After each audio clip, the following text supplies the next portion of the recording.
तो उपासक को जो ये भय और घबराहट होती है, ये पाप होते हैं। विश्वास रखना चाहिए, हमारे प्रभु हमारे साथ हैं, विश्वास रख लीजिए। ठीक अवसर पर जिंदगी में देखा है, जो भी जीवन व्यतीत हुआ है, ठीक अवसर पर कोई ना कोई रूप लेकर के वो ऐसा प्रियता दिखाते हुए हम पहचान नहीं पाते। उस समय ऐसा लगता है ये व्यक्ति है, कोई सात्विक होगा, इसलिए सब बाद में पता लगता है वो व्यक्ति नहीं, वो तो समष्टि का स्वामी था। नहीं, इतना प्यार कौन करता है। भय भक्त का विषय नहीं है। साधक 3 बातें आरंभ से देखे कि हमारे जीवन में आ रही हैं कि नहीं। पहली बात, भगवान पर पूर्ण श्रद्धा विश्वास। अनंत ब्रह्मांडों के स्वामी हैं, काल भी उनके अधीन है। डरना क्यों भाई, किस बात का डर लगना है। अगर डर है, भय है, तो अभी श्रद्धा विश्वास स्वामी में नहीं है। अगर हमें हृदय में कष्ट अपना प्रभाव पहुंचाना चाहता है, तो जैसे कोई ठंडी से बहुत कांप रहा हो और माता दौड़ कर आवे अपने हृदय से लगा के अपने शरीर का ताप देकर उसकी ठंड को दूर कर दे, ऐसे प्रिया जी करती है, ऐसे प्रियालाल करते हैं। ये कहा कहो बड़भाग, नित नित रति हरिवंश हित, नित वर्धत अनुराग, या जो कृपा हरिवंश की। ये अपनो भाग आपन मुख, कहा तो श्री हरिवंश बल, हरिवंश भरोसे भय निडर, सो नित गर्जत हरिवंश बल। देखा है, कष्टों की बौछार है, ऐसे जैसे ऊपर से वर्षा हो रही है, तो भगवान शेष फणों का छत्र, संवर्तक मेघ प्रलयनकारी वर्ष रहे, गिरिराज जी का छत्र। ऐसे भक्त को कृपा छत्र से हर समय सुरक्षित रखा जाता है। भक्त बनने के लिए कोई विशेष लायकात की आवश्यकता नहीं। मैं समस्त गुणों से हीन, पर मैं अपने प्रभु का, बस यही लायकात है। प्रभु की सिवा यदि आपका कोई अन्य आश्रय है तो आपको धोखा लगेगा। नहीं तो सच्ची कह रहे हैं, इसी जन्म में निहाल हो जाओगे। एक बात केवल स्वीकार करो कि प्रभु की सिवा मेरा कोई नहीं है, और है भी नहीं। स्वीकार कर लोगे तो तुम्हें अनुभव में आने लगे। हम प्रतिपल देखते हैं, प्रतिपल, वो केवल अपनापन चाहते, केवल अपनापन, कोई दूसरा नहीं होना चाहिए। बस कहां, बाहर तो देखो आप सब हमारे हो, अंदर से नहीं हो। अंदर से आप सब श्री जी के हो और हम आपके सेवक हैं। बाहर से आप गुरु मानो, जो भाव मानो वो आपको श्री जी जाने। अंदर से हमारे आप श्री जी के जन हो और हम आपके सेवक हैं। बाहर से कुछ भी व्यवहार मानो, कोई बाहर से व्यवहार का कोई अस्तित्व नहीं, अंदर की बात का अस्तित्व होता है। आप सब हमारी स्वामिनी के परिकर हो, हम आपके दास हैं। बस इस बात से हमारा अपनापन आपसे है, नहीं श्री जी के सिवा किसी से कोई अपनापन नहीं। कि आप इसका प्रभाव समझिए। प्रभु को सिर्फ अपनापन चाहिए, सिर्फ अनन्यता। यदि उपासक में 3 बातें नहीं है तो अभी थोड़ी गड़बड़ी है। पहला, दृढ़ श्रद्धा विश्वास। दृढ़ श्रद्धा, अब नहीं,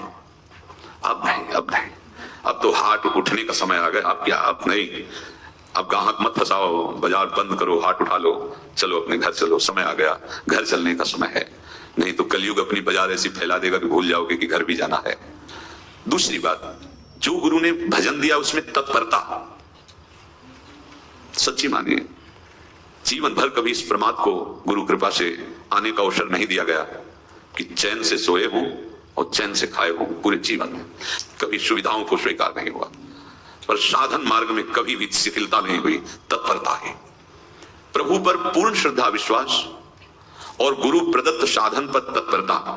और तीसरा खास विषय, इंद्रियों से भोगों को ना भोगना।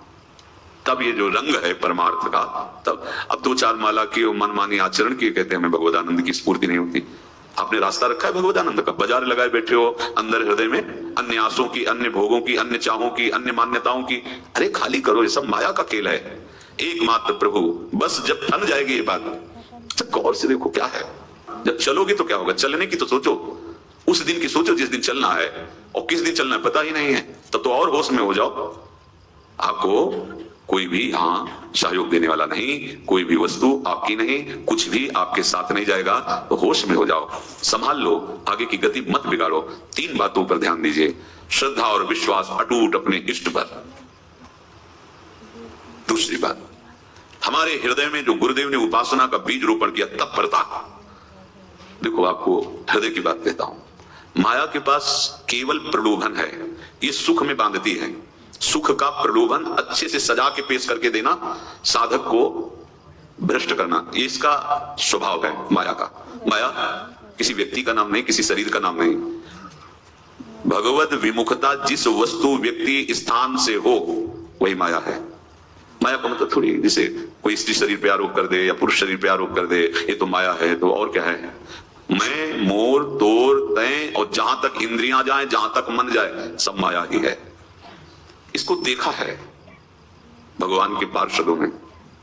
ये क्या करती है? चमकीली लेबिल लगाकर, सुख का चारा डाल करके जीव को बांधती है। इससे सुख मिलेगा, बहुत सुंदर है ये वस्तु, ये शरीर, ये व्यक्ति, ये स्थान, ये पद, इससे वो बांधती है।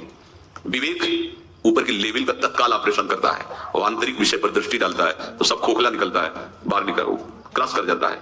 होए विवेक मोह भ्रम भागा, तब सब विषय विलास विरागा।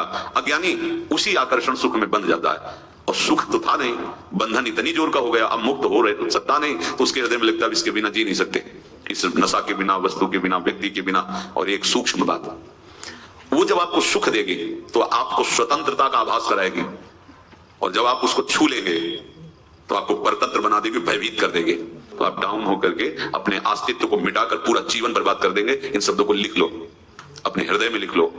माया सुख में बांधती है नहीं उसके पास सुख। जिसे तुम सुख समझते हो वो सुख नहीं, बिल्कुल सुख नहीं। वो सुख की छाया है, तुम्हें समझ पड़ती नहीं है, गिरधर की माया है। उस सुख का बंधन, आप देखो कुछ भी क्रिया करते हो माया जनित तो प्रलोभन होता है, सुख मिलेगा। और जिस समय सुख मिलने के लिए आप लालायित हुए, उस समय सुख भोगने की स्वतंत्रता आपको दे देगी। लो, आप समझ रहे हैं हम स्वतंत्र स्वामी होकर सुख भोग रहे हैं? नहीं, अब भोग लिए ना, अब गुलामी उसकी सहो। अब तुम्हें वैराग्य हो रहा कि मैं नहीं भोगूंगा, उसकी दृष्टि बदलेगी। समझ रहे हो? अब आप अपने आप को पूरे शरणागत कर दिए, हर तरह से तुम्हें बांध करके भगवत विमुख करके नष्ट कर देगी। ये बात अच्छे से समझ लो, अच्छे से।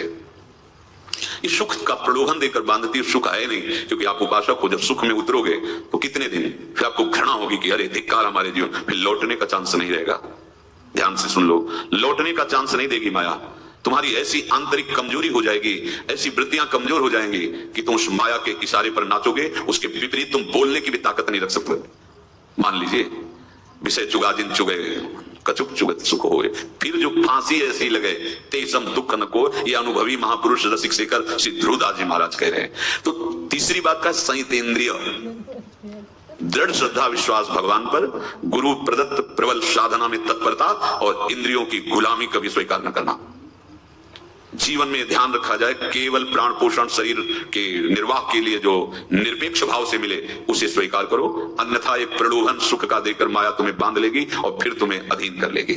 कितने ऐसे मार्ग में उत्साहित होकर चलते हैं पर गुरु कृपा पात्र ना होने के कारण, चतुर खिलाड़ी ना होने के कारण वो प्रलोभन में फंस जाते हैं। फंस गए तो फिर मछली का कांटा जानते हो, ऐसे अब वो चाहे जितना हिले डुले वो कांटा नहीं निकल सकता, अब तो उसको मरना ही पड़ेगा। ये जन्म बर्बाद ना हो, आप सबसे प्रार्थना है। बहुत ही अपने घर की जैसी बात होती है। इसका कार्य है माया का सुख में बांधना, सुख के प्रलोभन से, और आपको सुख भोगने के लिए स्वतंत्रता देना।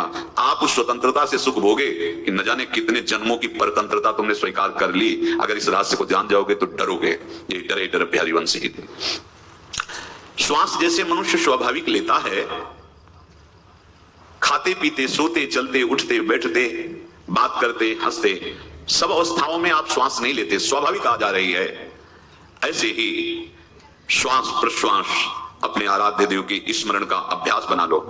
अभ्यास योग युक्त चेतसा नान्यगामिना।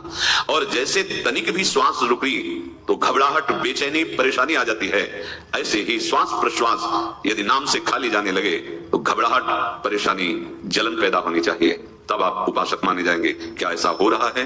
क्या हृदय की ऐसी स्थिति है तो धन्यवाद, नहीं है तो इसी की प्राप्त करने के लिए प्रियाजू ने हमें अपने मार्ग में घसीटा है, चाहे वो गृहस्थ हो चाहे वो विरक्त हो।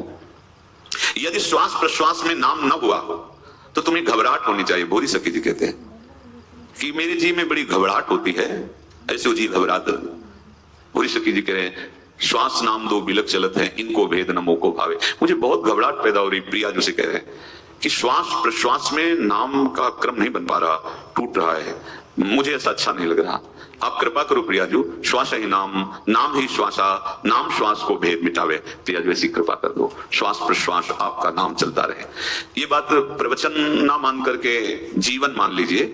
जैसे हमारी श्वास प्रश्वास उठते बैठते चलते फिरते खाते पीते स्वाभाविक चलती है, हम ऐसा अभ्यास नाम का करें कि ऐसे चले। जैसे हमारी श्वास प्रश्वास रुकने लगे तो घबराहट, बेचैनी, प्राण व्याकुल हो जाते हैं, ऐसे ही श्वास प्रश्वास में यदि नाम रुकने लगे तो तद स्मरणेन परम व्याकुलते, घबराहट पैदा हो जाना चाहिए। नहीं होती तो अभी बहुत दूर नगरी, होती है तो अब निहाल हो गए हो, तुम चिंता मत करो, आगे का जो दिव्यात्मक स्वरूप है वो आना प्रारंभ हो जाएगा। रोम रोम रग रग बोले तब कुछ स्वाद नाम को पावे, यही सारा वैभव प्रकाशित हो जाता है। जहां तक हो सके किसी भी अनर्थ के हटाने का तुम प्रयास और चिंता मत करो। बहुत अनुभव की बात है। जैसे तुम कहीं फंस गए, गलती हो गई तुमसे, माया ने फंसा लिया, अब निर्भय हो जाओ। तुम्हारा अपमान होगा, तुम्हारी निंदा होगी, कुछ नहीं बिगड़ेगा, लेकिन पूरा जीवन बर्बाद नहीं कर देना है। प्रभु के भरोसे हो जाओ कि यदि आपको अपमान और निंदा करवानी तो करवाओ, पर अब लो नसानी अब ना सही, मैं समझ गया, अब आगे बढ़ूंगा, नहीं रुकूंगा, कुछ भी हो जाए, प्राण चले जाए, सभा में अपमान हो जाए, तो भी मैं रुकने वाला नहीं। समझ रहे? प्राप्त अनर्थ की निवृत्ति की चिंता में नहीं रहना तुम्हें। अगर तुमसे अनर्थ हो भी गया है तो तत्काल आगे बढ़ो। तुम्हारा इष्ट वो तो जान रहा है ना, तो पकड़ो उसी को। आप जान रहे थे मैं फिसल रहा था, आपने नहीं रोका ना, चल अब आपके ऊपर है। आप चाहे अपमान करवाओ, चाहे निंदा करवाओ, चाहे आप हमारा ये शरीर छुड़वा दो, अब मैं आपको छोड़ने वाला नहीं। बिल्कुल ये बात पकड़ लेना। ये जीवन में कई बार ऐसे अवसर आते हैं जहां हमारी भक्ति को बाधित करने के लिए माया ऐसे कांटे फैला देती है और हम असमर्थ हो जाते हैं, हम दब जाते हैं। कुछ गड़बड़ नहीं होगा, मृत्यु से ज्यादा कुछ गड़बड़ होने वाला नहीं। जो गड़बड़ हो गया अब दोबारा होगा नहीं, और उसमें हम दबेंगे नहीं, हम उसे क्रॉस करके आगे बढ़ेंगे भगवत मार्ग। कुछ नहीं होगा, विश्वास करना। वो ऐसे फूल जैसा निकाल के तुम्हें अलग कर देंगे। विश्वास रखना, विश्वास रखना। इस बात पर हम जोर देके कह रहे हैं, नहीं फंस जाओगे, फंस जाओगे। कभी इष्ट गुरु से छुपाओ मत करना कि अगर ये जान गए तो नहीं। जानो, तुम जानो। क्यों जाने? गलती तो तूने की, अगर हमारी गलती है तो आपकी भी गलती है। कैसे? छोटा बालक जब गिरता है, मां दौड़ के उठाने जाती है ना, तो पहला रोज दृष्टि उसकी मां की होती है। अब तो उठा रहे हो, और जब गिरने जा रहे थे तब क्यों दृष्टि नहीं डाली? अगर पकड़ लेती तो गिरता ही क्यों नहीं? तुम्हारी मायाबादी पसारी विचित्र, सुन मुनि मोहे काकी कोड़, कहे हरिदास तुम्हारे हम जीते। तो ये अपने संबंध बल से बात कर रहे हैं। झुकना नहीं, टूटना नहीं। माया का कार्य है झुका देना, रौन देना, और पश्चाताप मत करना। प्राय कहा जाता है प्रायश्चित करो, पश्चाताप। हमारे पास समय नहीं है, राधा राधा राधा सब हो गया, पश्चाताप बढ़ा गए। नहीं तो इसी चिंता में गलती हो गई, गलती हुई तब समय नष्ट हुआ। अब वर्तमान में उसका चिंतन करके नष्ट करो, और आगे के चिंतन की गुंजाइश नहीं रहेगी, क्योंकि आप अपने हृदय को इतना गिराते चले जा रहे हो, हृदय का स्तर कि उत्साह ही नहीं रह जाएगा। यह ऑपरेशन है सीधे भगवत प्राप्ति के लिए। बिल्कुल दृढ़ विश्वास। तुम्हें अब अपनी चिंता नहीं करनी। बैठा लो, हृदय में बैठा लो। अगर भगवत विश्वास नहीं तो घबराहट पैदा हो जाएगी, भय हो जाएगा, विषाद हो जाएगा। अरे कितनी बार संसार में अपमान हुआ है, कितनी बार सम्मान हुआ है। कुछ सम्मान और अपमान कुछ अस्तित्व नहीं रखता। अब हरि नहीं छूटेंगे, भाग हरि की तरफ, भाग। बिल्कुल परवाह न कर, भाग। किसी के फंदे में मत फंस, भाग। ये अंदर की पुकार है, अंदर की बात कह रहा हूं। ये मन बहुत बदमाश है। पहले तो लुभायमान करके सुख में बंधाता है, और फिर भय और संकट विषाद में फंसा देता है। ये वस्तु काम आएगी, क्योंकि विपक्ष जोरदार है, माया कोई साधारण नहीं है। विश्वासी साधक का भगवान स्वयं जुम्मा ले लेते हैं। विश्वासी साधक का भगवान स्वयं। देखो, अपने मन में तुम किसी प्रकार की चिंता न रख करके ये आज से विश्वास कर लो कि अब मेरे जीवन में जो होगा, मेरे प्रियाजू के द्वारा किया हुआ विधान परम सुखप्रद होगा, परम मंगलमय होगा। विश्वासी भक्त का जब ये स्वभाव निश्चय हो जाता है कि मेरे प्रभु जो करेंगे वो मंगल करेंगे, तो परिस्थिति बुरी दिखाई दे सकती है, परिस्थिति भयावह दिखाई दे सकती है कि अब तो सब गया, ऐसा लगेगा। लेकिन वो बहुत बड़े के हाथ में नियंत्रित है परिस्थिति। देखते देखते उस परिस्थिति का परिणाम निश्चिंत, निःशोक और निर्भय कर देने वाला हो जाएगा।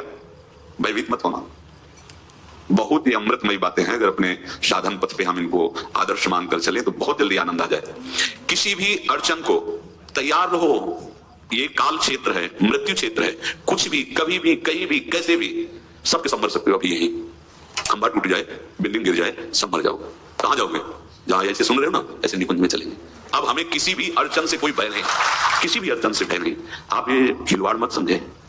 किसी भी अड़चन, कोई तुम्हें नहीं रोक सकता श्री जी से मिलने के लिए। ये आगंतुक भय एक स्वाभाविक होता है। जैसे पूज्य श्री मंगनानंद जी सरकार सेनपुर, बहुत उच्च कोटि के ब्रह्मलीन महापुरुष, तो एक चौकी पर ऐसे बैठे हुए थे, और बहुत से ऐसे संत जन परमहंस सब बैठे हुए थे, और ब्रह्म चिंतन के विषय में चर्चा चल रही थी। तो एक संत आगंतुक आए ऐसे गंगा किनारे। उस समय स्वामी जी कह रहे थे मंगनानंद